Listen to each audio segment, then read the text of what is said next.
আসসালামু আলাইকুম রহমতুল্লাহি অবরকাতুহু। সম্মানিত দর্শক, বিএনপি নেতা সালাউদ্দিন আহমেদ বাংলাদেশের রাজনীতিতে খুবই জনপ্রিয় একটি মুখ, পরিচিত একটি মুখ এবং বিএনপি রাজনীতির জন্য তার যথেষ্ট অবদান রয়েছে।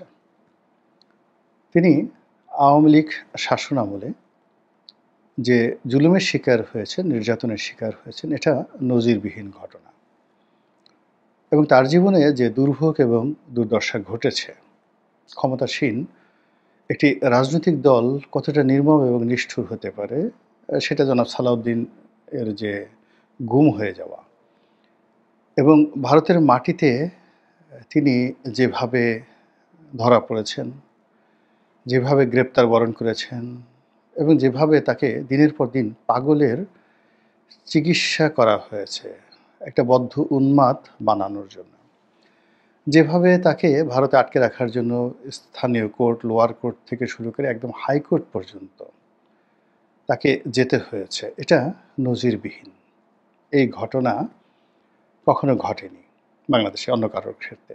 দ্বিতীয়ত, যখন তিনি সেখান থেকে বিমুক্ত হলেন, তখন তাকে বাংলাদেশে আসার জন্য যে ট্রাভেল ডকুমেন্টের দরকার ছিল, সেটা ভারত সরকারও তাকে দেয়নি এবং বাংলাদেশ সরকার তো তাকে দেয়নি। ফলে তিনি ভারতে যে দুর্বিষহ জীবনযাপন করেছেন, ওটা একটা ট্রাজিক ইভেন্ট। তো সেখান থেকে তিনি বিএনপির রাজনীতিতে তার যতটুকু অবদান রাখা দরকার তিনি রেখেছেন। নেতা কর্মীদের সঙ্গে যতটা সংযোগ রাখা দরকার করেছেন এবং জুলাই আগস্ট বিপ্লবের তিনি যে একজন মাস্টার মাইন্ড, এটি নাগরিক অধিকার নয়, ঠিক মানে ভিপি নুরু তার গণ অধিকার পরিষদ। তো ভিপি নুরু তার একটি সাক্ষাৎকারে বলেছেন যে ঢাকার শহরে বিএনপি নেতাকর্মীদেরকে উজ্জীবিত করার জন্য, তারপরে বিভিন্ন রকম কর্মকাণ্ড ঘটানোর জন্য, অর্থাৎ জুলাই আগস্টে যা কিছু ঘটেছে, তো এগুলো তো স্বতঃস্ফূর্ত ছিল না। ইট ওয়াজ এ ম্যাটিকুলাসলি ডিজাইন অ্যান্ড প্ল্যান্ড। এখন সেই প্ল্যান যে যার মতো করেছে, জামাত করেছে জামাতের মতো, বিএনপি করেছে বিএনপির মতো, তারপরে ডক্টর ইউনূস যদি কিছু করে থাকেন তিনিও তার মতো করেছেন। অ্যাজ এ হোল টোটাল প্রক্রিয়াটা ম্যাটিকুলাস, অর্থাৎ অঙ্ক করার মতো ধীরে ধীরে সব কাজগুলো করা হয়েছে এবং সেই কাজের অন্যতম একজন রূপকার ছিলেন জনাব সালাউদ্দিন সাহেব এবং এটা ভিপি নুরু এটা স্বীকার করেছেন। এর কারণ হলো সালাউদ্দিন সাহেব সেই যে তিনি যেখানে ছিলেন ভারতের, তো সেখান থেকে তিনি শিলং থেকে টাকা পাঠিয়েছেন।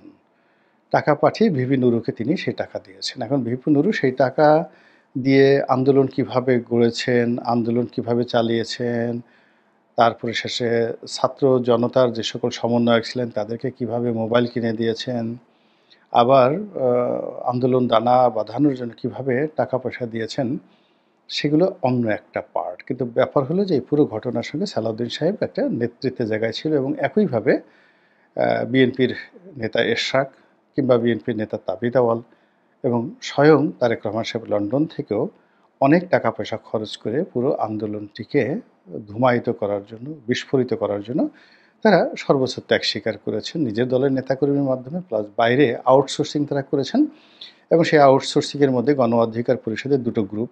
একটা গ্রুপ হলো জনাব তারেক রহমান, তার নাম, যাকে সবাই তারেক হিসেবে জানেন, তিনিও খুবই গুরুত্বপূর্ণ ভূমিকা পালন করেছেন। তো তিনি টাকা পয়সা নিয়েছেন কি নেননি বা তাকে দেওয়া হয়েছে কি হয়নি, কিন্তু তারেক রহমান সাহেবের নির্দেশে তিনি তার শরীর, মন, দেহ সব কিছু দিয়ে সর্বোচ্চ শক্তি দিয়ে তিনি রাজপথে থেকেছেন, এটা অস্বীকার করার উপায় নাই এবং nation should be grateful towards Tarique Rahman, মানে তারেকের প্রতি। এবং তিনি এখনও প্রথা বিরুদ্ধ কথাবার্তা বলে যাচ্ছেন, যা কিনা তার দুঃসাহস, তার দেশপ্রেম, তার সততা, এটা অনেক কিছু ইন্ডিকেট করে। কিন্তু তিনি কখনো বলেন নাই যে তারেক রহমান সাহেব আমাকে টাকা দিয়েছে বা আমি টাকা নিয়েছি কারো কাছ থেকে, এই কথা তিনি কখনো বলেননি। আর তার ব্যাপারেও অন্য কেউ বলেননি যে আমরা সেই তারেককে টাকা দিয়েছি। তারেক আম বিক্রি করে, মধু বিক্রি করে, কলা বিক্রি করে, সেখান থেকে সে সংসার চালায়, তারপর বাকি যে টাকা থাকে সেই টাকা অন্য জায়গায় খরচ করে। কিন্তু অন্যান্য যারা রয়েছেন রাজনৈতিক দলগুলো, আমি নাম বললাম না, ছোট ছোট রাজনৈতিক দল, তারা কিন্তু জনগণের টাকায় চলে।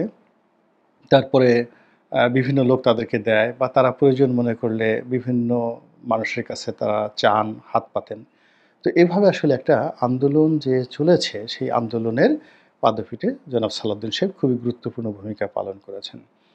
তো শেখ হাসিনার পতনের পর তিনি যথারীতি বাংলাদেশে এলেন, বিএনপির নেতৃত্ব গ্রহণ করলেন এবং বিএনপিতে তার জয়কার শুরু হয়ে গেল ২০২৪ সনে এবং তাকে বলা হতো যে না, মির্জা ফখরুল সাহেব উনি অনেক আগেই ফ্রাস্ট্রেটেড ছিলেন, শরীরও ভালো না।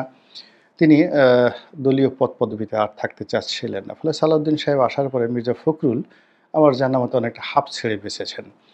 কিন্তু সাম্প্রতিক সময় যেটা হলো, সালাউদ্দিন সাহেবকে নিয়ে বিভিন্ন মহলে এমন টানাটানি, সেই টানাটানির ফলে তার ইমেজ বলতে গেলে একেবারে শূন্যতে। যেমন ধরুন, আমাদের দেশের সাধারণ মানুষের একটা ক্ষোভ এবং ক্রোধ আছে, সেটা হলো এস আলম গ্রুপের প্রতি। এস আলম গ্রুপকে বলা হতো যে তিনি শেখ রেহানার লোক এবং বাংলাদেশে যা কিছু করেছেন শেখ রেহানা, তারেক সিদ্দিকী, এই সিন্ডিকেটটা মূলত নেতৃত্ব দিতেন ফাইন্যান্সিয়ালি এস আলম। আবার অন্যদিকে জয়, আনিসুল হক, নসরুল হামিদ বিপু, তারপরে প্রধানমন্ত্রী শেখ হাসিনা, এটাকে একটা সিন্ডিকেট ধরা হতো, মানে পরস্পর বিরোধী। তো ওই এস আলমের সিন্ডিকেটটা মূলত বেশি টাকা রোজগার করেছে, ফলে এস আলমের প্রতি মানুষের রাগ খুব বেশি, ভীষণ রকম রাগ। তো সেই এস আলমের সঙ্গে সালাউদ্দিন সাহেবকে ট্যাগ করে দেওয়া হয়েছে। আমি সত্য মিথ্যা কিছু জানি না, যে কথাগুলো বলা হচ্ছে সেটা হলো যে, যে বাড়িতে তিনি ঢাকাতে ছিলেন লুকিয়ে, তাকে যেখান থেকে গুম করা হয়েছিল সেই বাড়িটা নাকি এস আলমের ছিল, ১। ২ নম্বর হলো তিনি ভারতের শিলংয়ে যে গেস্ট হাউসে ছিলেন, সেই গেস্ট হাউসের ভাড়া, তার যাবতীয় খরচ, এটাও নাকি এস আলম দিয়েছে। ৩ নম্বর হলো তিনি বাংলাদেশে এসে যখন চট্টগ্রামে গেলেন, সেখানে এস আলমের গাড়িতে করে তিনি গেলেন। ৪ নম্বর হলো এস আলমের অফিসে তার ছেলে বসেন এবং এস আলমের যত ব্যবসা বাণিজ্য সালাউদ্দিন সাহেবের ছেলে দেখাশোনা করেন, তদারকি করেন। এরপরে যে গুরুতর অভিযোগ হলো যে তিনি বাংলাদেশে যা কিছু করছেন সেটা হলো রয়ের এজেন্ডা, ভারতীয় গোয়েন্দা সংস্থা রয়ের এজেন্ডা বাস্তবায়ন করছেন এবং বিএনপি সর্বনাশ ঘটাচ্ছেন এবং বিএনপিকে একটা প্রো ইন্ডিয়ান দল হিসেবে, আওয়ামী লীগের একটা বিকল্প দল হিসেবে তিনি চেষ্টা করছেন বিএনপিকে ভারতমুখী করার জন্য। অনেকে আবার একথাও বলার চেষ্টা করছেন যে তিনি আওয়ামী লীগের এজেন্ডা বাস্তবায়ন করছেন এবং তিনি আওয়ামী লীগের বি টিম। জনাব সালাউদ্দিন সাহেব শিক্ষিত, মার্জিত ভদ্রলোক। তিনি পুরো অভিযোগগুলো তাকে নিয়ে, মার্কেটের যে কথাবার্তাগুলো হয়, তিনি সব জানেন এবং তিনি প্রায় সব ক্ষেত্রেই সবগুলোর উত্তর দিয়েছেন। যেমন ধরুন, যখন তিনি চট্টগ্রামে গেলেন এবং এস আলমের গাড়িতে করে তিনি তার নির্বাচনী এলাকাতে গেলেন, এটা যখন জানাজানি হলো, এটা খুবই স্পর্শকাতর একটা বিষয় ছিল। ওই বিষয়ে তখন তিনি বললেন যে, আমি দীর্ঘদিন পর বিদেশ থেকে এসেছি, এয়ারপোর্টে অনেক গাড়ি এসেছে, কোনটা এস আলমের গাড়ি এটা তো আমার আসলে জানা সম্ভব ছিল না। এই জন্য আমার কাছে সামনে যেটা এসেছে, নেতাকর্মীরা বলেছে, আমি উঠেছি এবং এটা নিয়ে বিএনপির হাইকমান্ড তাকে শোকজ নোটিশ দিয়েছিল। ২ নম্বর হলো যে তার ছেলের ব্যাপারেও তিনি বলেছেন যে, আমার ছেলের শিক্ষাগত যোগ্যতা এই, সে কেন এস আলমের অফিসে বসতে যাবে, এই ধরনের কথাবার্তা আমার সঙ্গে যায় না। এই অপমানজনক কথাবার্তা, যারা ছোটো মন মানসিকতা তারা এই সমস্ত কথাবার্তা বলেন। তো এরকম তার যে এলাকাতে তার সম্পর্কে যে সকল অভিযোগ নাসিরুদ্দিন পাটোয়ারী সাহেব করেছেন, সেই বিষয়ে তিনি কথাবার্তা না বলে, যেটা খুব ভদ্রভাবে বলার চেষ্টা করেছে, যে একটি দল সেখানে গিয়ে আমার বিরুদ্ধে বিষোদ্গার করেছেন, আমার নেতাকর্মীরা সেখানে তাদেরকে নাজেহাল করার জন্য চেষ্টা করেছে, আর তারা যাতে সেই নাজেহালমূলক কর্মকাণ্ড ঘটাতে না পারে, এই জন্য আমি সারাদিন ব্যস্ত ছিলাম। খুবই জেন্টেল, একেবারে ভদ্রলোক, নিপাট ভদ্রলোকের ভদ্রচিত কথাবার্তা। এরপরে রয়ের এজেন্ট নিয়ে তিনি ভারতের বিরুদ্ধে কথা বলেছেন, দিল্লির বিরুদ্ধে কথা বলেছেন, শেখ হাসিনার বিরুদ্ধে কথা বলেছেন, কিন্তু কাজের কাজ কিছু হচ্ছে না। কাজের কাজ হচ্ছে না। তিনি তার নিজের দলের মধ্যেও অনেকের চক্ষুশূলে পরিণত হয়েছেন। আবার দলের বাইরেও সবাই তাকে টার্গেট করেছে। এখন ব্যাপারটা কী? কারণটা কী? আমার কাছে যে মনে হয়, আমি আসলে সালাউদ্দিন সাহেবকে দূর থেকে চিনি, কাছে থেকে চিনি না। একদিন ওনার সঙ্গে আমার মুখোমুখি কথা হয়েছে, তাও খুব অল্প সময়ের জন্য, ঘণ্টাখানেক আমরা বসা ছিলাম একটা রুমের মধ্যে। We have talked. কিন্তু উনি যখন শিলংয়ে ছিলেন, তখন টেলিফোনে আমাদের মধ্যে বেশ কয়েকবার কথাবার্তা হয়েছে। যেহেতু উনি ওখানে তার অফুরন্ত সময় ছিল। সেটা ২০২১-২২-২৩ সালের দিকে। আর আমি তখন বাংলাদেশে খুবই ব্যস্ত একজন মানুষ। তো যার জন্য তিনি যখন ফোন করতেন ১.৫ ঘন্টা ২ ঘন্টা আমাদের কথা হতো নানা বিষয়। এবং আশ্চর্যের ব্যাপার হলো আমাদের মধ্যে যে কথাগুলো হতো এইটা সবই ইন্টেলেকচুয়াল লেভেলে। সংবিধান নিয়ে, রাজনীতি নিয়ে এবং বেশিরভাগ ক্ষেত্রে ইতিহাস নিয়ে। আমরা কখনো দলীয় রাজনীতি নিয়ে বা শেখ হাসিনার গীবত নিয়ে কক্ষনো কথা বলিনি। এটা একটা আমার কাছে খুব আশ্চর্য ঘটনা যে তখন থেকেই উনার সম্পর্কে আমার একটা খুব ভালো ধারণা যে এই লোক অতি উচ্চ মার্গের লেখাপড়া জানা মানুষ। এ কারণে হলো অবলীলায় আমি যে বিষয়গুলো নিয়ে কথাবার্তা বলি, সেই বিষয়ে দেখলাম যে তার অঢেল পড়াশোনা। সেই চাণক্য নীতি, তারপরে সেই যাকে বলা হয় ম্যাকিয়াভেলি, তারপরে সেই রোমান সাম্রাজ্যের ইতিহাস, মুঘল সাম্রাজ্যের ইতিহাস, ভারতে মৌর্য বংশ, ডাইনেস্টি, এই সমস্ত বিষয় নিয়ে আমাদের ঘন্টার পর ঘন্টা আলাপ আলোচনা হতো। তো যা হোক এনিওয়ে তিনি বাংলাদেশে এসেছেন যখন বিএনপির নেতৃত্বের হাল ধরেছেন এবং সব জায়গাতে তিনি যখন বিএনপিকে রিপ্রেজেন্ট করছিলেন তখন তার সঙ্গে আমার যতটুকু পরিচয় তার সঙ্গে আবার অতিরিক্ত যোগ হয়েছে আমি জানতে পারলাম যে তিনি ঢাকা বিশ্ববিদ্যালয়ের ল বিভাগ মানে আইন বিভাগের কৃতী ছাত্র, প্রাক্তন ছাত্র। যেহেতু আমি একই ডিপার্টমেন্টের ছাত্র, ফলে তার প্রতি আমার যে আকর্ষণ আরও বেড়ে গেল। কিন্তু এখন তাকে নিয়ে যেটা হচ্ছে এটা খুবই দুঃখজনক এবং আমি মনে করি যে এইভাবে যদি বাছবিচার না করে ঢালাওভাবে কোনো তথ্য প্রমাণ ছাড়া আমরা রাজনীতির যে কোনো মানুষ সম্পর্কে কথা বলি, এর কারণ হলো সালাউদ্দিন সাহেবের মতো একজন লেখাপড়া জানা মানুষ, শিক্ষিত মানুষ বাংলাদেশে কিন্তু খুব বিরল।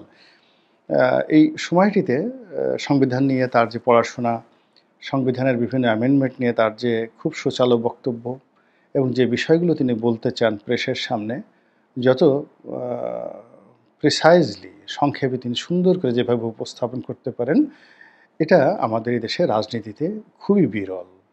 আমি অতীতে আওয়ামী লীগে সুরঞ্জিত সেনগুপ্তকে দেখেছি এরকম মেধাসম্পন্ন মানুষ, তুফাইল সাহেব এরকম লেখাপড়া জানা এবং যথেষ্ট সুন্দরভাবে তিনি অনেক কথা বলতে পারেন। বিএনপিতে মওদুদ আহমেদ সাহেব বলতে পারতেন, টু দি পয়েন্টে কথা বলতে পারতেন। জমিরুদ্দিন সরকার বলতে পারতেন, এখন তারা খুব বৃদ্ধ হয়ে গেছেন। আর মওদুদ আহমেদ সাহেব তো মারাই গেছেন। আর সালাউদ্দিন কাদের সাহেব বলতে পারতেন খুব সুচালুভাবে। তো তাদের সবার থেকে আলাদা মানে সালাউদ্দিন সাহেব যেভাবে বলতেছেন তার সঙ্গে আপনি সালাউদ্দিন কাদের চৌধুরীর বক্তব্যে মিল পাবেন না, মওদুদ সাহেবের মিল পাবেন না, জমিরুদ্দিন সরকারের মিল পাবেন না। হি ইজ ইউনিক এবং এই সময়টাতে তার প্যারালাল বা কন্টেম্পোরারি কোনো নেতা আমি বিএনপিতে ওইভাবে টু দি পয়েন্টে দেখতে পাচ্ছি না। এখন এই যে তাকে শেষ করে দেওয়া মানে বিএনপির নেতৃত্বকে শেষ করে দেওয়া, তাকে কালার্ড করা মানে বিএনপিকে কালার্ড করা, তাকে শেষ করা মানেই তিনি ধরে নেওয়া হয় তারেক রহমান সাহেবের খুব ঘনিষ্ঠ ব্যক্তি, তারেক রহমানকেও শেষ করে দেওয়া। ফলে কি হলো আবার সেই বিএনপির আগের জমানাতে ফিরে যেতে হবে উইদাউট সালাউদ্দিন। বিকজ এখানে যেভাবে তিনি ডিফেইমের শিকার হচ্ছেন, ম্যালিস অ্যান্ড প্রিজুডিসের শিকার হচ্ছেন, দলের নেতাকর্মীরা বিশেষ করে যারা সিনিয়র নেতৃবৃন্দ রয়েছেন, মির্জা ফখরুল সাহেব রয়েছেন, গয়েস সাহেব বাবু রয়েছেন, মির্জা আব্বাস সাহেব রয়েছেন, তো ওনাদের মতো মানুষ, খন্দকার ডক্টর মোশাররফ সাহেব রয়েছেন, মঈন খান রয়েছেন, তারা যদি সালাউদ্দিন সাহেবের পক্ষে না দাঁড়ান, তার পক্ষে কথাবার্তা না বলেন, তাহলে সালাউদ্দিন সাহেবের এই যে ত্যাগগুলো হয়েছে এই ত্যাগগুলো থেকে তিনি বেরোতে পারবেন না। আর যেহেতু তিনি বিএনপিকে রিপ্রেজেন্ট করেন, তারেক রহমান সাহেবকে রিপ্রেজেন্ট করেন, ফলে তার এই ত্যাগের কারণে তিনি যেভাবে মানে যাকে বলা হয় ফিনিশড হয়ে যাবেন, বিএনপিকে এবং তারেক রহমান সাহেবকে একইভাবে তিনি ক্ষতিগ্রস্ত করবেন। আমি মনে করি যে বিষয়টি নিয়ে বিএনপি যারা কেন্দ্রীয় কমান্ড রয়েছেন তারা নিজেদের মধ্যে একান্তে খোলামেলা আলাপ আলোচনাগুলো করা উচিত এবং সেই আলোচনায় যদি তারেক রহমান সাহেব বা অন্য সিনিয়র নেতৃবৃন্দ সালাউদ্দিন সাহেবের কোনো ত্রুটি দেখেন সেই কথাগুলো তাকে বলা উচিত। কিন্তু যদি সেটা না থাকে তাহলে তার পক্ষে আমি মনে করি দাঁড়ানো উচিত। আল্লাহ আমাদের সবাইকে হেদায়েত দান করুন এবং হেফাজত করুন। আসসালামু আলাইকুম ওয়া রাহমাতুল্লাহি ওয়া বারাকাতুহু।